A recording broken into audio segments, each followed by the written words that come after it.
Yay. Hey, Yvonne. Hello again. Yes, thank you for getting me on out of my closet again. So good. Oh dear, yes. Well, I think that we all need to come out of our closet of conditioning and programming and find our authentic self and give that expression.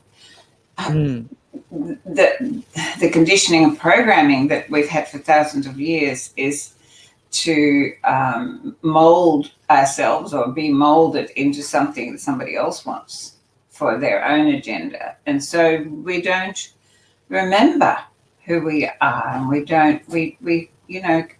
I look at my childhood, I would look at children and my grandchildren, in the beginning they have this ability to just be so free, and mm.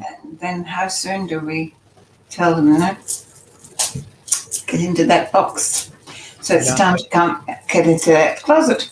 And so it's time to come out of the closet.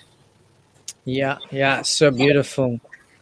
And I see that once we get molded and almost domesticated into that other way of being, other than being who we were in our authentic expression, we actually find, well, I have found for myself that for quite some time I actually felt comfortable in that not me space because it was Mm-hmm. safer. Mm-hmm. Of course, my spirit from within, and I guess my calling or my purpose or my soul's journey here never allowed me to sit in that compliance state for too long.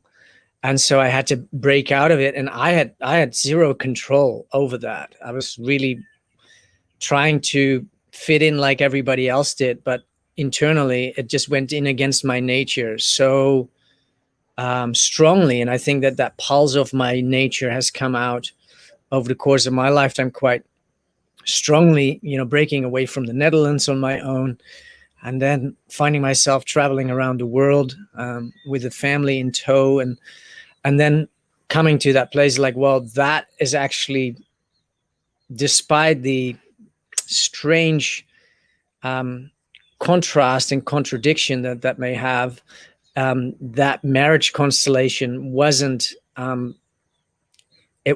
allowing me to find really who I was. And it was only after I um, moved out of that I really started looking within. And so I was just operating on a whole bunch of ideas and concepts and contracts and constructs of belief that totally limited my own expression of my own sovereignty. I wasn't my own sovereign man at all. I was just some formulated series of identities, a very lovable mammal, as I would call it. I was very community driven and very community orientated. But boy, when I started scratching at the surface of wanting to re-enable my nature and restore my self-sovereign nature, oh my goodness, all those layers of conditioning that then had to be undone and be looked at for their, how would we say it, their distortions of what is actually true and what is actually real. Um, that was an interesting journey to kind of peel those layers back and then be led into greater spaces of self freedom, so to speak, where I wasn't basing my life so much around what everybody else was thinking about, or more what I was thinking that they would be thinking, because I didn't hear their thoughts. I wasn't hearing what they were saying. It is a fascinating journey, and I'm glad that we called this subject for today "Unpacking Self-Sovereignty." And just want to invite you to share from your take on the word. I've been going at this for 6 years or more, and I've looked at all the kind of syntax and the language and the roots and the origins and the etymology and the archetypal kind of value or meaning of the words that are all interlinked with what sovereignty is. And I can say it's been anything that what what happened for me is that I had a great insight that whatever I thought was to reclaim self-sovereignty totally appalled me, because it was all about studying the law and writing letters to the council that I wasn't going to pay my parking tickets, and then I was going to be a sovereign man. And I was just like, this is the greatest load of bullshit, and such an emasculated pathway. It's a pathway, it's a legitimate one, and these people do become their own leaders, but you become your own leader because of an oppressor. But the oppression doesn't happen from outside. I found that all the oppression I was actually doing to myself really on my inside. So I just want to open up with that, and just invite you to share some of your comprehensions around this, because this is a huge subject. Well, I just love how you dive in. It's so good. Look, I wrote a post about 3 days ago. I lose that. You do know when we first started this journey together, you said to me that you were intending to write once a week, and how did I do it every day? And it was day 320, I remember. Do you know, today it was day 383, and I'm definitely losing count.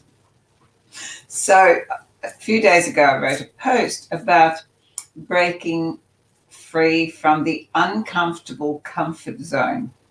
And that's what you're talking about. You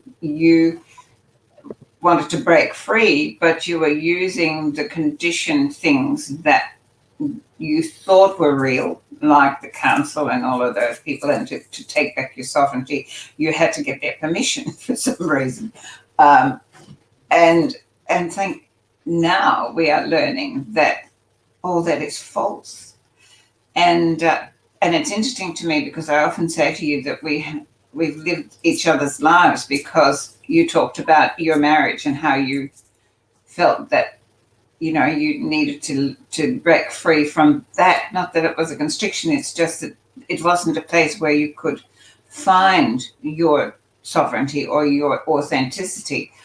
And I was married for 23 years, and it was, you know, it was something that, very high-principled lady. I was never going to leave that marriage, but my soul was dying. I just found myself shriveling up inside. So I took the plunge and left. And so I understand, you know, I went on my search to find my authentic self. And what I found was that I had been duped into playing the game, so to speak, to fit in, as you say. And I was a fitting in person. You know, that was so far from my authentic self. In fact, you know, I belong to a walking club. Hello, everyone. Isn't it lovely to see people are actually following us? I found that I had to totally strip away all these false ideas about what it was that I was supposed to look like in the different roles that I was playing. What was I supposed to be like as a mother, rather than doing that? That's one role that I found that I never asked permission for. It was just a natural thing, and you know, and I did it well, and I didn't ever allow any external forces to change that. However, again, you're still hooked in, because then you get hooked into their schooling and how that's got to go, and so you have to mold them into these boxes. And at the same time, you are, well, I was constantly telling them, you can be anything you want to be. Don't be, you know, don't restrict yourself. Blah, blah, blah. You are magnificent beings of, you know, and they're all like, really? But you know, we had to find a way to be in two worlds. Well, this is how I feel, and that is becoming more and more obvious today, that we are living in two worlds. And so finding sovereignty, well, both of us had to learn to speak this language. I think we're Mhm. doing damn well, you know. The world, somebody, I took, when I was thinking about it earlier in the week, I got this thingo, but sovereignty is about kingdom. And it comes back to the kingdom of heaven is within. You know, it's wonderful how all these religious organizations, and look, I don't want to offend anybody, but all these religious organizations keep telling you that this, you know, the kingdom of heaven is within, but don't go there because we'd rather have it for ourselves, and we'll keep it for you. You know, you can't have the key because we hold the key. When you think about it, it's pretty bizarre. So let's look at it. Being your own, being your own law, being your own.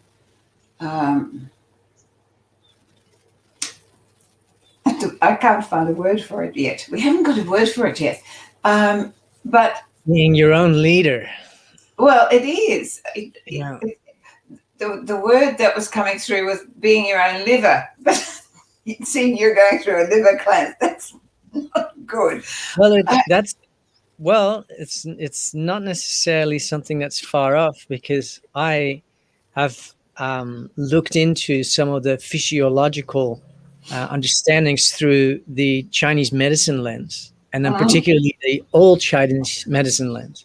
Yeah. And liver is the storehouse of the ethereal soul. It is a aspect of ourself that comes into our being, has a housing place there, and it brings forth and with it all the knowledge and wisdom as a kind of traveling soul into our being. It is also the storehouse of the unconscious, where there can be a lot of trauma stored.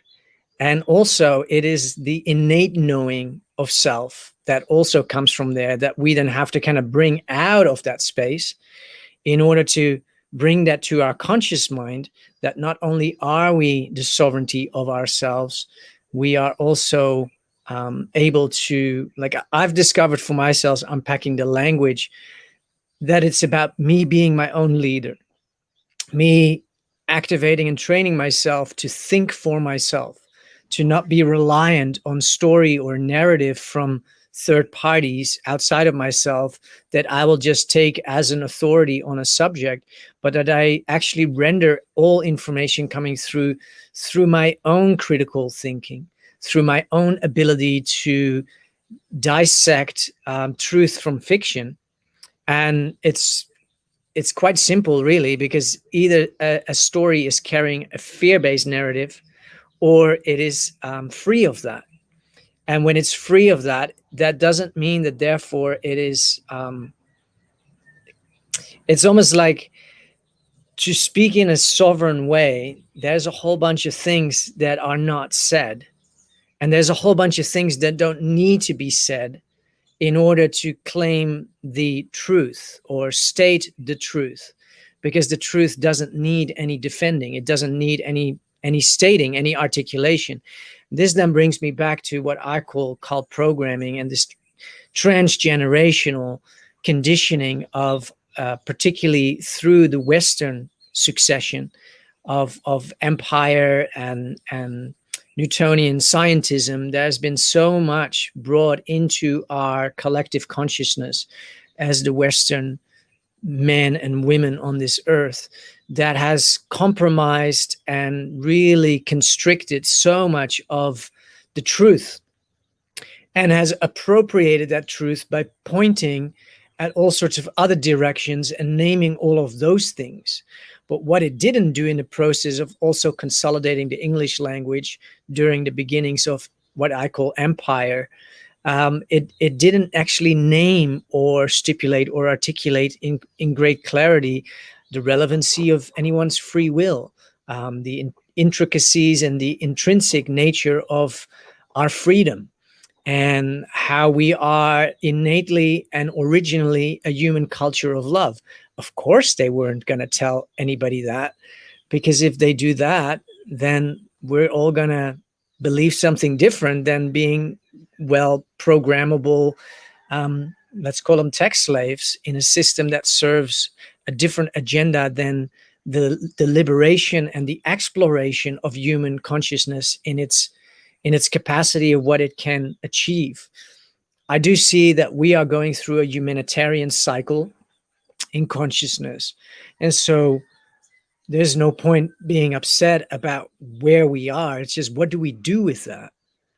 And in order for me to gain more insight into my own self-sovereign nature and the return to that state of freedom where I'm not being affected by what's necessarily going on around me and the opinions of others about me and so forth, or wanting to, there's a prelude to that, even, is that it's not the opinions that of others that I hear, it's the fear that I have subconsciously of their opinions that I project that makes me not even want to step out of line.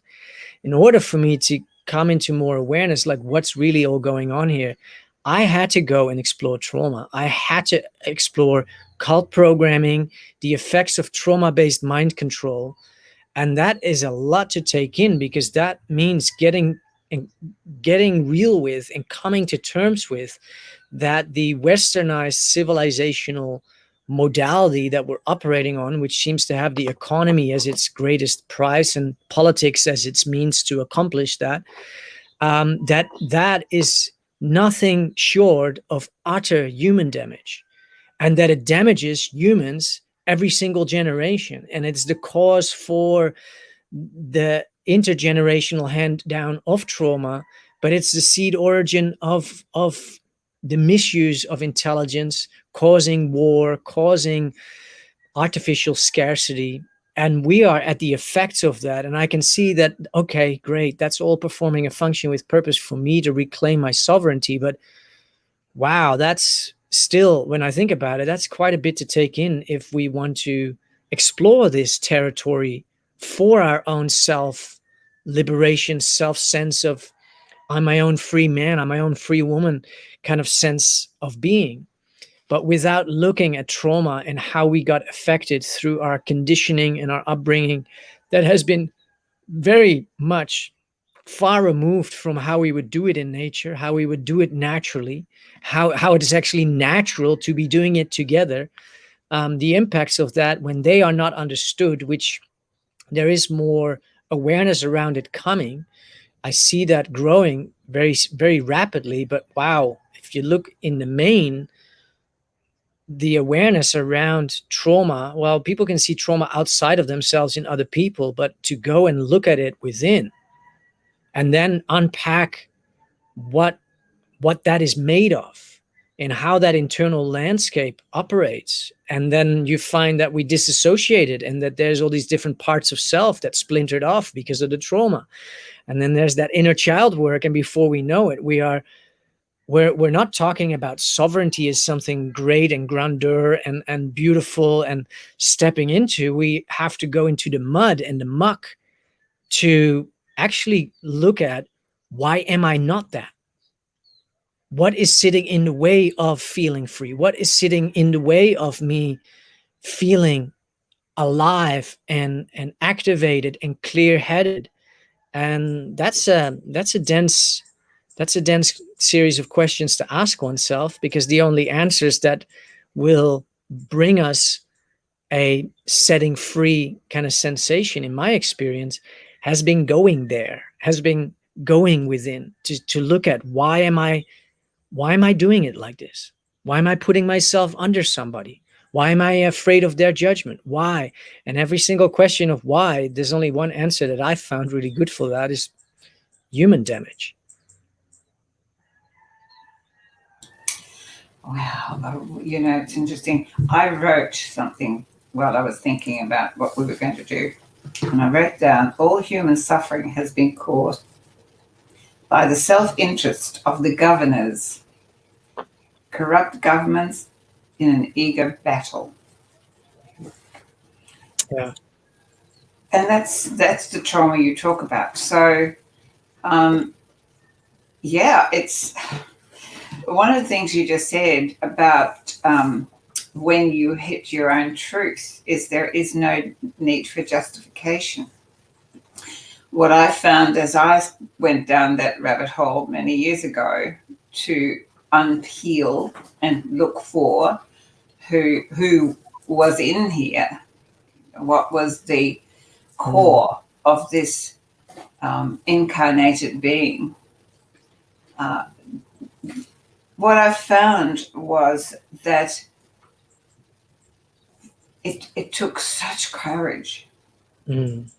However, because of the conditioning of how I operate and how we're taught to operate, and that is through right, wrong, good, bad, which is all through the eyes of judgment. Yeah. So as you do the internal work, and when you really realize that the truth is that I am the creator of my reality, so why the hell have I created this shit? And I've got to then take responsibility for that. And I changed that word to respondability, the ability to respond at will by choice. Then I have to take ownership. And very few people have the courage to take that ownership because they cannot find the way to do that without the judgment. And then feel that they've been bad, they've been stupid. How could I have been so deluded? How could I have not seen that? And all these stories that we put on ourselves, instead of just saying, wow, that was really good conditioning, but I see you, and thank you, but no thank you, without the judgment. So yes, going back and finding the trauma, but then bringing that trauma home with love to a place where there is no judgment, there's no justification, there's just total acceptance and the awareness that that part that was traumatized only requires to be loved, not to be pulled apart and judged and have the whys answered. What is. There are some people who think you can go back into your past and visualize it to be different. My past used to say to me, what do you mean? It happened, okay? So it never worked for me. And I found, therefore, that my past was what made my present. And I had learned to be grateful for every miserable little moment and every joyful little moment. Because it is the end result is sitting here. And I was looking at it like, what do you call it? A string of pearls. If I see a pearl that I don't like and I want to take it out, I have to break the string. And I don't want to be broken. I want to be whole. And I found that the wholeness I was looking for was always in there, but was hidden by all those outer influences. And to become authentic is a place, or to have your own sovereignty, which is what we're talking about here, is to be able to speak your truth from iMessages. We have again been conditioned to say, well, he made me feel this. Well, no one can make me feel anything but me. I'm the feeler person. Like I'm the thinker person. So what I feel is mine. The fact that it was brought up because of someone else, that's just, for me, really a gift. I had to laugh the other day. I had a post on a group, and I think it was something about my garden. I wrote about my garden, that I was creating a new garden. I had the analogy of the new earth being like creating a new garden. And so this person said, all innuendo and no substance. And of course, the intention of that person was that to put me down, make me feel less. And I laughed and I said, oh, thank you for reading my post. So the result was, the next thing I get an answer, and it said, why are you thanking me? And I went, because you offered me an opportunity to have a look at myself and to check and to make sure that the way that I was expressing myself was the way that, I had good intentions of expressing myself. And you know what? I came out really good because there was no comeback. And so it's learning, and that to me is sovereignty. That is like, thank you, but actually, you cannot imprint on me anymore. So, of course, this person how I didn't know and has absolutely no emotional ties to me. So it's easy. But I always found that with my kids, that they were the ones that could always somehow get in there. And the people that I love, that's not as easy. But when you learn to express your feelings in truth from iMessages, this is how I feel. When people are trying to get you to do things that you don't really want to do, right? The inside of you says, it doesn't really feel right, but I have to fit in because otherwise I lose my job. I have to fit in or I lose their approval. I have to fit in because, but inside, this is not my path. Then what I have learned is to say, well, this is how I feel. This just doesn't feel right for me. Because I can't argue with that. I can't say, well, you don't feel that. Yes, I do. I feel this. Not you make me feel, or I don't agree with you. All those terms can be shot down in flames. But what cannot be shot down in flames is, well, this is how I feel. It's the end of the argument, really. Because it's how I feel. Now, if I don't like how I feel, then I can go home and I can look at that feeling and see where it originated from and what it triggered. And was it for my highest good or not for my highest good? But in that moment, I can say, this is how I feel. So I guess that is how I slowly but surely peeled away the veil of illusion and falsity and found my sovereignty. And every day, that is something that has to be put first. If you're asking me to do something that opposes that feeling of truth, of being in tune with my soul and being in aligned with the frequency that is who this is, then I am compromising me. And I'm not being in truth. And I've learned that I have to pay a price for that. So true, Yvonne. When we don't listen to that inner truth, and we just keep doing it because we want to be loyal. Like I've gone through a tremendous process this last 6 months. Let's put it that way, if not longer, where progressively I've run out of more and more rope until I have absolutely nothing left of leeway in terms of what that inner awareness says about, is this a yay or is it a nay?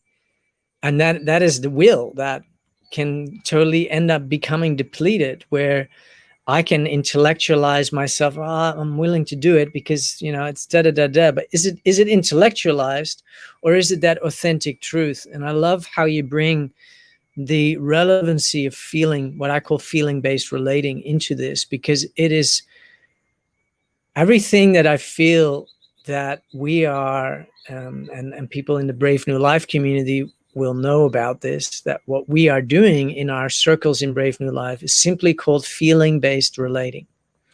And without me saying anything about why that's relevant or that's just what we are exploring, which is speaking in those I statements where it's about me and my feelings.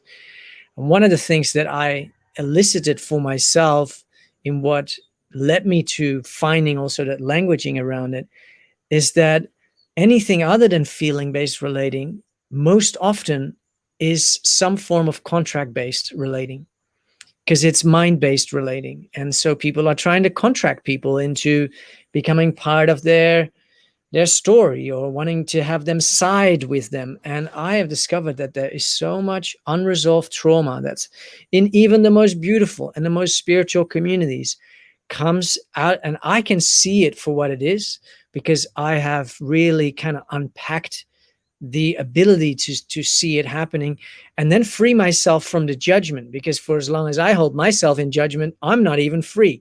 So if I want to be free and I want to be sovereign, which is something that in my learning I'm only returning closer to within.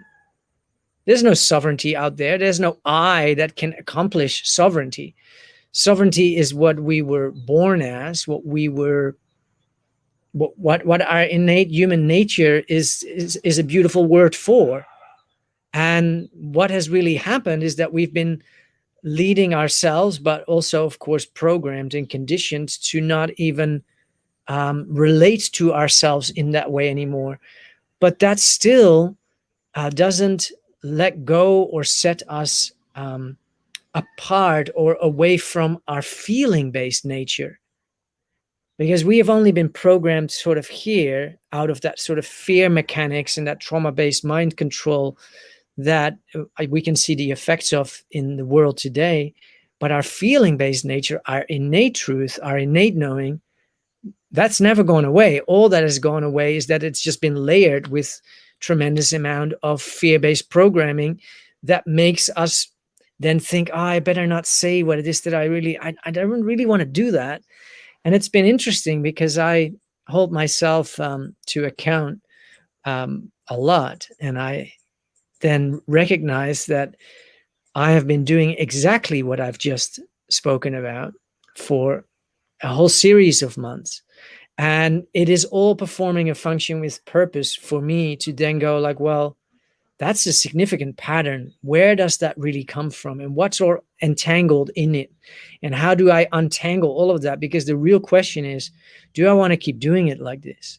Do I want to feel like I have, it's almost like I am carrying a level of resentment to doing certain things that isn't necessarily of my thinking. It's me just going in against myself for so long that my inner will says, nah, not available. I don't care. What you kind of run me dry here.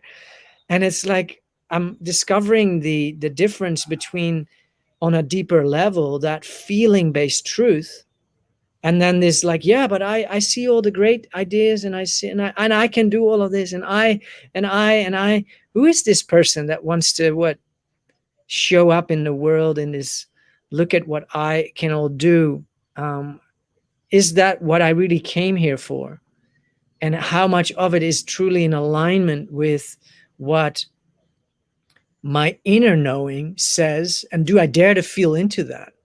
Because I've learned, and I'm at the second time in my life at this point, and I'm referring this much to the first time, that if I don't listen, there's an imminent wilting and total stagnation and a total kind of dying and fizzling out of any spirited moving forward energy that is available from creativity. Yeah, it's fascinating.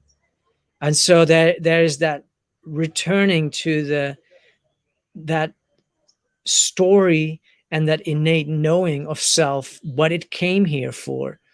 And it wants to take me somewhere where I'm probably not yet prepared to go, but who is I and who is not prepared?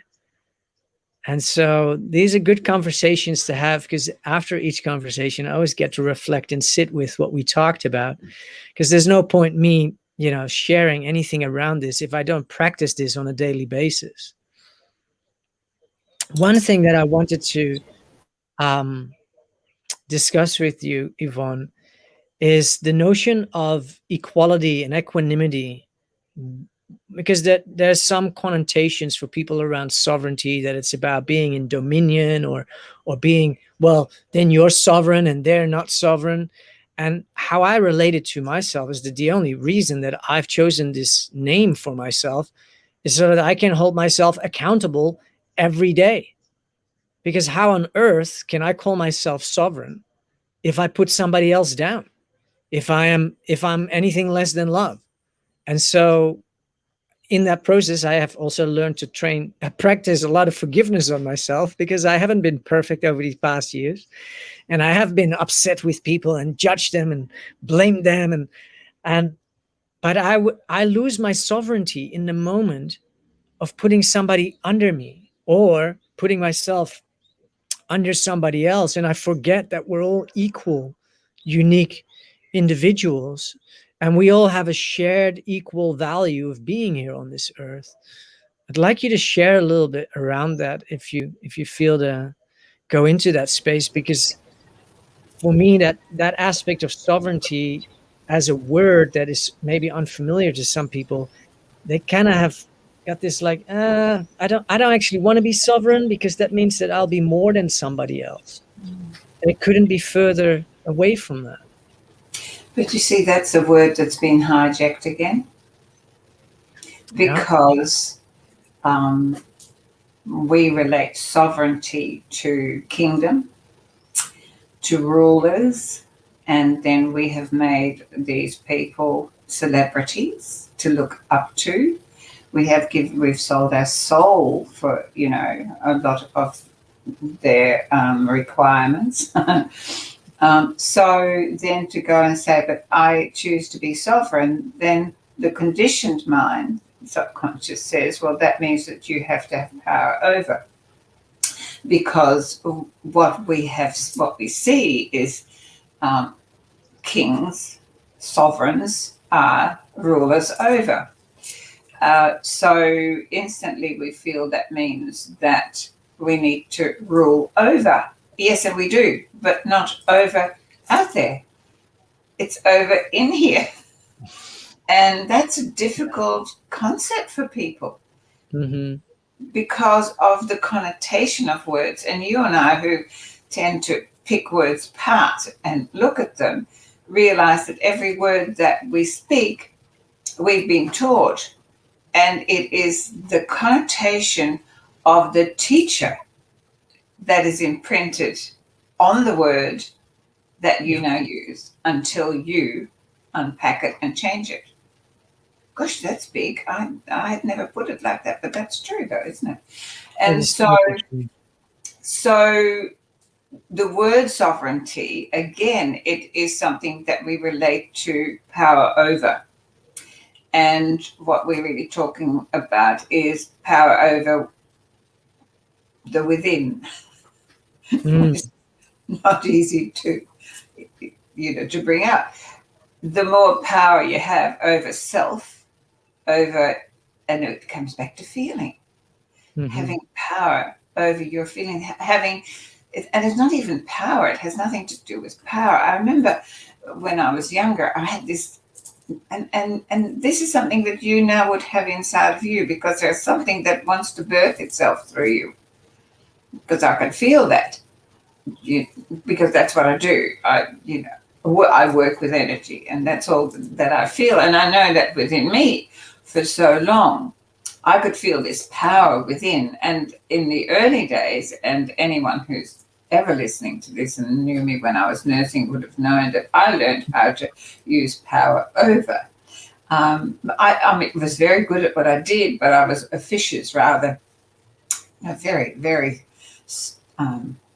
good at my job, but also expected that from others as well. So it was something that I learned, that within me there was this power that wanted to be expressed. But I was so terrified of it, because I thought, I'm already blowing people out of the water. If I let this out, I'll be like an atom bomb. So I sat on it for so long, all through, until I could sit on it no longer. And it was either that or go. And funny thing was, when I gave it permission to shine, I realized that it was the opposite. the more that I found my inner power, the more gentle I became, the more accepting I became, the more tolerant I became, the more compassionate I became, for me first. Yeah. Yeah. And by doing it for me first, by healing that inner child's wounds, and there were many, having lived through 2 wars already, and so that healing of that inner part of me, and allowing and giving it compassion and love and joy and setting it free, that's when that's called empowerment. I found this power that was wanting to be expressed was not a power over anyone out there. It was all about having the power to allow my authenticity, the beauty of the essence that lives within, that the human kindness that is at the core of all humans, that gets destroyed through fear and lack and trauma. And that when we find that back, that is when we have equality. That's when we can have equality for each other, with each other, because there is no I'm better than you, I'm more than you. We all are so uniquely configured energetically that when we understand that we become this magical orchestra of humankind that is now getting more and more fine-tuned so we can play together. Yeah, wow. So beautiful. Yeah, the the triangle that I found for me, that it started really through this initial commitment, and a willful commitment, and then I later discovered everything around the will, that it's like, oh wow, that's amazing, to re-enable the faculty of the will as a compass for our navigation, which in most human beings has just been downright smashed.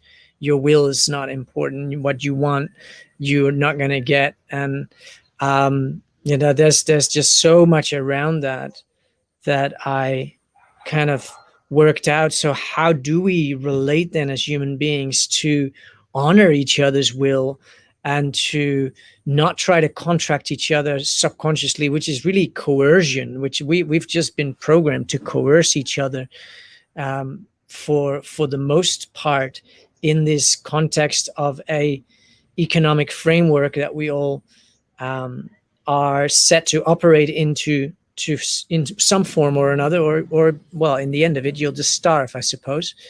And so a lot of our natural territory as human beings, and the natural economy of being an abundance-based sharing with each other, in sort of a gift economy, has of course been changed over to a lack and scarcity model, where it's about control and power. But that's all the powers that are, it's a misuse of power, so to speak, because what you're relating around for me has been the awakening of that power of love.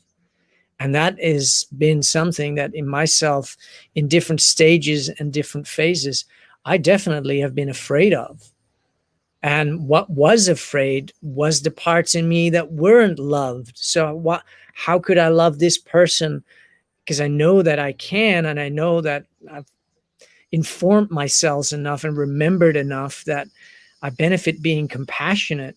But I found that I had a resistance to being compassionate or being fully loving, because what was done to me, I was recognizing in them. And so I still had to do that reintegration and repair work, which required love as well. And so for me, it's been that study of human nature, which I call syntropy, which then leads me into this whole field of what is human nature. Well, that's the realm of self-sovereignty. But the only way to complete the return to any of those aspects is that there needs to be a commitment to self-love, which needs to be drawn out of the will, which is in that field of sovereignty. So we have human nature, our sovereignty, and our self-love as a kind of turning mechanic that just keeps looping back in on each other. That human nature is that we are self-love. And so we don't really have to source outside of ourselves for that. And we require that love in order to restore that sovereignty. This is what I discovered, is that it's only ever a remembering, a returning, and a restoration and a regeneration of what originally was, and also will forever remain our human nature. It's not like we're going to go to a new place. It may feel quite fresh and refreshing, and it's like, oh wow, I didn't know why I was so afraid of this. And at the same time, it is only a return to what our natural, call it inheritance is, but our natural place of being. And I see that the power of love in relationship to that power within that you speak about, it's been for me what I have actually feared probably the most. And to be able to then invert that fear and look at it to within, as opposed to, oh, why am I afraid of this person? What it is, I just want to love them. So what sits in the way of me loving? And it's again and again, it's just been imprinting. It's just been conditioning. It's just been all that unfortunate stuff that only I get to remove and resolve for me. And that's what I feel has been my outcome then, to also sit here and share with you. As I listen to you, I recognize that's the outcome for you as well, because there is a greater compassion going out to the world, where it's like, if we're all born for love, if we're born of love in its original soul frequency, so to speak, then the return to that not only is a great feat and a great adventure, but it's also our greatest purpose. There's something that really helped me right from the beginning, and that was when I can't remember where it came from. I never remember where anything comes from. But it was that you can't give what you don't have. And I started teaching that, and I used to say to people, well, the way to describe that is, if I might have with all the will in the world, I want to give you $10. But if I don't have the $10, I can't give it to you. And I knew from me that my essence was pure love. And I was very good at loving. But what I realized was that I could only love to the degree of love that was within me. And then I had this wonderful analogy given to me.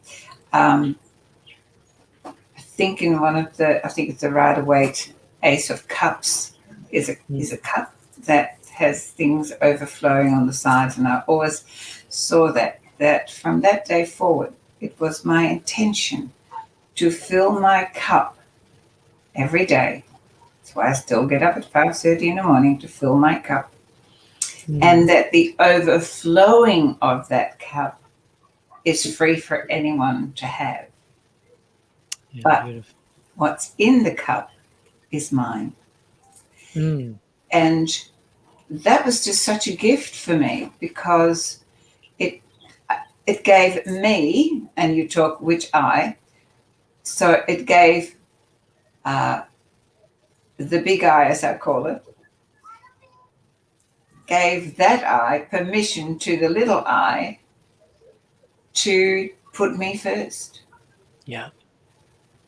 And it is that we struggle against, that we have been taught that it's selfish to put me first. And, you're being up yourself and all of that rubbish. Oh, look at that person. Well, they really think they're wonderful. Yes, I do. Pretty good. Because I've worked at it, and I work at it every day to be as wonderful as I choose to be, so that I feel okay in me, so that I'm free. Sovereignty is freedom. It is the freedom to love, which is it's a nature, without any restriction of how that is received, or whether it is approved of, or if somebody is judging it, or someone is not liking the way that you do it, or whatever. It is just being pure, true to self. And in the problem with that is that we have language that tells us that that self has to be the same as you. Otherwise, there's something wrong with it. I have so many people who will say to me, yeah, I agree with you. And I say, I don't give a shit. I'm not saying these things so you agree with me. I say things so that you will think about it within yourself and you agree with you. Yeah. Because agreeing with me isn't going to do anything for me. If I was in my ego, would say, oh, that person agrees with me. Oh, wonderful. Yeah. Oh, and that is how we're brought up, right? Yeah. Well, or brought down. Yeah. So, or brought under. Yeah. And so to find our sovereignty is to find our purity. It's to find that part of us that that was in us when we were born. Yeah. The foundation, the energetic configuration. And when we find that back and we learn to play it, I would say each person is a Stradivarius. And we just have to find it. And when we find it, we have to learn to play it. And then, of course, we also want to tune it. Well, before you play it, you must tune it. And you have to tune it every day because they're incredibly finely tuned instruments.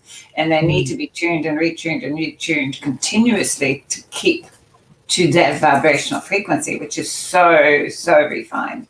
And that is what we're finding about ourselves, is that every day, that is why it's so important to have what you call spiritual practice, where every morning you fine-tune your instrument before you offer it to somebody else. Yeah, totally. Right? So, yeah, hey, getting up that early, that's when I fine-tune my Stradivarius. And every day I practice playing it. And people may not like the way that I play my, I think of, what is it? Andre Rio, I can never say it, I ought to, he's Dutch. But he played his Stradivarius much to the, the up-and-coming real classical violinist. How dare he do to that instrument what he does? Plays pop music. But if you see what he does, as soon as he finishes, it goes into a beautiful case, and it's very carefully, and it's taken away, and it's taken care of with such love and such appreciation for what he can make that instrument do. And that is who we are. We are our own personal Stradivarius, and we have to take that much care of us. And we need to fine-tune the instrument so that the sound, which is the soul, can be expressed in its fullness through us. Yeah. But we're not taught that, of course not, because then we don't need governors. So sovereignty for me means self-governing. Yeah. Yeah, it's so beautiful. And for me, this has been an ongoing conversation, an ongoing exploration in, I wish there was a fast-tracked path to self-sovereignty for anybody. But that's just a total fantasy. It's been my intention, and it's been my vision, and it's actually the reason why I started Brave New Life community, to actually share from what I have learned in terms of using feeling-based relating as a metric of authentically attuning to self so that we can start revealing what is all alive for us. But I never got myself to the next step of actually sharing more around how I relate to that internal landscape and how everything seems to be an inversion. And that very much there is an innate attraction within people to the softer, quote unquote, version of sovereignty, but the truer version of it. There's a lot of people that pursue the path of self sovereignty through means of studying law and the legality, which is all fraudulent everywhere you go. It is a corrupt system, and it is corrupt because it has taken the power of the people and put it in the hands of a few under the guise of a constitution. But look at the place where you're living. That constitution is not even active because the Commonwealth is a corporation. So when we start going down those paths, and I've looked at it just like, everything seems to be registered in Washington, D.C. at some level, to be on a trading market exchange, all these different government factions. It's just what we've ended up with. And it's an endless rabbit hole with endless battles with, well, call them demons, because governments don't exist. Go point me out a government. So who is the person that is that government?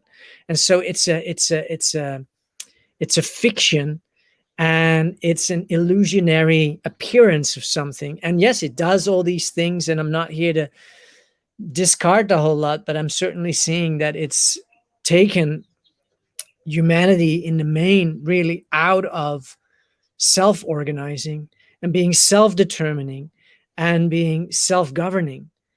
And doing that as a community, how would we embark on that other than through feeling-based relating? Because we know, when we look back now, where we got to with just using the intelligence. Well, that didn't really get us very far. So if that wasn't actually the metric, and there is no arguments to have when somebody says, I feel, when you said that, I felt, well, then you can just, wow, that's beautiful that you're willing to acknowledge what you felt. That's actually quite courageous. And so to cultivate that has been my initial step, to see if more people resonate even with that orientation. And then to let that lead itself into the natural return to self-sovereignty. But I am discovering that without having these conversations around the roadmap, around what people can come into awareness of in terms of the hows, the ways, the means, what benefits being trained into and remembered and reactivated and actually sternly practiced attunement in such a fashion, that all of that benefits really being spoken about, because we are wired for that natural state of freedom. We're not wired to be preoccupied with what the neighbor is thinking, or what the guy that is the president that we don't even know who he is, or the governor, or the police constable that we don't even know by name. We don't know any of these humans. And it's all just playing out in our own inner world. And that's where, for me, that part of the syntropic orientation becomes relevant, because in order to discover what the function of life is and what it's doing, we best put ourselves in a space of curiosity and openness, to come into awareness, to be curious, like, well, if it's performing a function with purpose, maybe if I stop judging it, I may actually learn what it's trying to teach me, because that's what I have found. The entire external reality is just one big reflective teaching ground for me to look at myself. And that's almost like my inner sovereignty creating circumstances and events for me, so that my inner nature, causing me to run up against issues and challenges and hardships and whatever it is, physical breakdowns, financial breakdowns, all of that hero's journey is just for me to really come home to self deeper and return to the sovereign within. Yes. just something that you just said about creating the space for people to express their feelings, which is essential for us to find our sovereignty. However, because there is so much trauma and so much pain in the beginning, those feelings come from that place. And one of the things that we need to learn is that if we perpetuate those feelings, this is why counseling never works. Yeah. Because counseling, people just keep regurgitating their pain, and what we focus on, we bring about. What we pay attention to, we fuel. What we what we have our attention to. So it just gets stronger. This is why it is really important to not be putting any attention on the games that are being played outside, and putting your attention on what it is that you feel and what you would like to have as a life experience, how you would like to live if you didn't have someone else make laws for you that you didn't agree with, if you didn't have someone else tell you when to go out and when not to go out, whether to go to school or not to go to school, and a million other things. When you would just follow your heart, then you would go to your neighbor and you would start talking to them and saying, well, what can I help? What can we do together? Can we grow vegetables together? I remember when I first left my marriage, I moved into a townhouse, and I had this neighbor. She used to hang over the fence with a basket of veggies. It was just wonderful, right? And so that's the kind of thing that we do naturally. We share with each other. We give what we have. However, we have been so conditioned into a position of lack so someone else can control us that we have got this fear around being open and honest with each other. And so expressing our feelings is one thing. It is healing the feelings that are not serving us any longer. That is important, because I can tell you I feel so scared of what might happen, but unless I can process that and integrate that and alchemize that and bring that home in love to a place where I no longer feel that feeling, because that feeling is not allowing me to become more sovereign. It is actually stopping me from being sovereign. So it is important to understand that there's more than just expressing my feelings. It is identifying those feelings and finding out, are they serving me? Are they serving my growth? Are they serving my expansion? And if they're not, what can I do to give that feeling compassion and love and bring it home so that it no longer it influences me in a way that keeps me contained?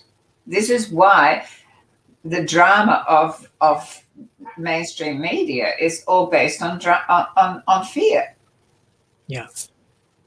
Nobody starts the news saying, well, what can we do today to make you feel more sovereign?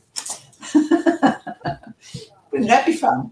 Wouldn't that be fun? Yes. Well, we have our own platform where we do get to encourage people to step into that more. But I feel that I've indeed modified my orientations, and I've backtracked it all, and it's been really quite fascinating how I actually put myself under, in this case, one particular individual, out of fear of abandoning someone, out of fear of also being abandoned, and so that there's still something there, and going into the pleasing and suppressing my own shine in what I initially started the Brave New Life community for, because what you just spoke about, where we're just, after an hour in, and this is a conversation that could go on for days, really, because there is no one simple approach to this. There isn't one simple, because the mechanics of our internal landscape and how we re-enable that natural ability to feel free, to feel safe, to feel whole, depending on the myriad of traumatic imprints that sit in the way of that. There is going to be some cleaning out that benefits doing. And what came up for me is that the unresolved will remain unresolved until it's properly resolved. And if people haven't expressed a willingness, a preemptive willingness, I am willing that when stuff come up for me, when feelings come up, instead of just sharing the feelings and allowing that to be the process of, oh, I feel lighter now, which is a beautiful thing, to already be able to use your voice in a communal space, to find the courage to speak. But there's so much more to it in terms of that inner work that really is part of a biological and psycho-emotional mechanics of what really happened. And of course, I researched MK Ultra programming and trauma-based mind control to figure out how do they split people's minds and emotional bodies and then create these, what they call alters, these different personas.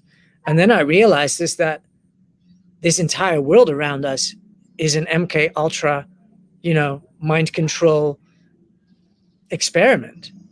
And then I realized, well, I think that I better go and look within myself to go and figure out if there are any names to any of the parts that are carrying any of the trauma. And lo and behold, was I amazed. And that is a level of conversation that I really would like to explore with you more. I know that many different people have shared around this, but I feel that it's so relevant in relationship to coming back home to sovereignty and freedom from within. There is a conversation that benefits being had around, so how then? Yeah, loving yourself, okay, yeah, and but being committed to that to such a degree that when your emotional reactions come up, that you also know what to do with them, that you have an awareness there that says, this is actually an opportunity for my growth, or this is performing a function for me, as opposed to going into, oh, you're being so horrible to me. Why did you do this? Well, I think every time we touch on one subject, a whole dozen come up that we could be talking about. But something that you just brought up before, and that's why I got really excited, because you used the word abandonment. And that is something I would like to unpack. Because over all the years that I've worked with people, I find that most inner children feel abandoned. And they don't feel abandoned by necessarily the parents or the carers. They feel abandoned by us. Yeah. And I believe left behind. Yeah, because we are, if you look at children, they can't wait to become adults. Something that I always told my kids, don't give up your childhood. Mostly because I didn't have one, right? So I decided to have a childhood when my first son was born, who's about to turn 50. So it is, and did you get the photo of me as Minnie Mouse? I sent it to you on an email. Because I like to play. I think this is the inner child wants to play. We suddenly become such serious little adults, and God, that's a pain in the neck if ever there is. So we have to give ourselves such allowance. And I think that what you were talking about just then has a lot to do with that feeling of abandonment. That we don't, and what responsibility we have, because nobody is going to come knock on our door. It's not our father or our mother that will say, remember when we were in the shopping center and I left you behind? I'm so sorry. It's just like it. Those things never happen, and so it all comes down to our own individuality, to start taking responsibility that outside of the trauma that we were once left behind, there is a whole range of other parts of self that are also all left behind. And there's quite a, I haven't experienced a lot of upsetness within these parts of self towards me not finding them, but there has been a great sense of having been left behind, having just been having to sit there under the staircase in the locked up little doorway because my brother put me in there. Mhm. And I, 30 something years later, am finding that part of self. Yeah, And but your I have, brother put you in there. Your brother put you in there 30 years ago, but you left. You kept yourself in there. exactly. That's it. Yeah. I always say that the event is gone, but you keep yourself there. And until we go back and we retrieve that part of us with love, that part will always feel abandoned. So that's part. Well, that's going to be quite some session. I love it. We're at 111 again, and Oh, we'll call it off here. This will be up on Earth Heroes for quite some time, which is that other platform. Both the Brave New Life community platform is a beautiful space, and then we have, of course, our Earth Heroes TV that is very nice to be able to host this content on, and it will be coming part of that little Awakening Sovereignty series that is on there, where the different conversations around trauma, sovereignty, the restoration of wholeness, how we piece all of that together. And for me, and I feel that's the same for you, Yvonne, is that there's a natural compelling sense coming from within to talk about this. Not because I still feel wounded, it's just that cup around that subject is able to overflow, and it doesn't come from that space of I need to get other people into this cup to feel that my sovereignty is feeling alive and kicking or something like that. It's such a soft and gentle metric that just like the truth almost doesn't require to be spoken about. But I've learned that if we do not speak about what we've remembered, we're not honoring. I'm not honoring what is alive from me and from within me that wants to give expression to these insights and to this time, because we did come here for much more than to be trauma-based, mind-controlled humans that limit themselves and keep themselves limited. No, and for me, I just have a passion to share what I've learned. And if I've learned to live a life that is giving me inner peace and love and harmony in the middle of chaos, then I think I'd like to share that. So good. So beautiful, Yvonne. Thanks everyone for watching. Thanks for sharing if you're watching this on social media. And we'll be here again next week on Friday. Beautiful. And thank you, as always. Shine your light, Mister. Thank you, Yvonne. Yay. Love you lots.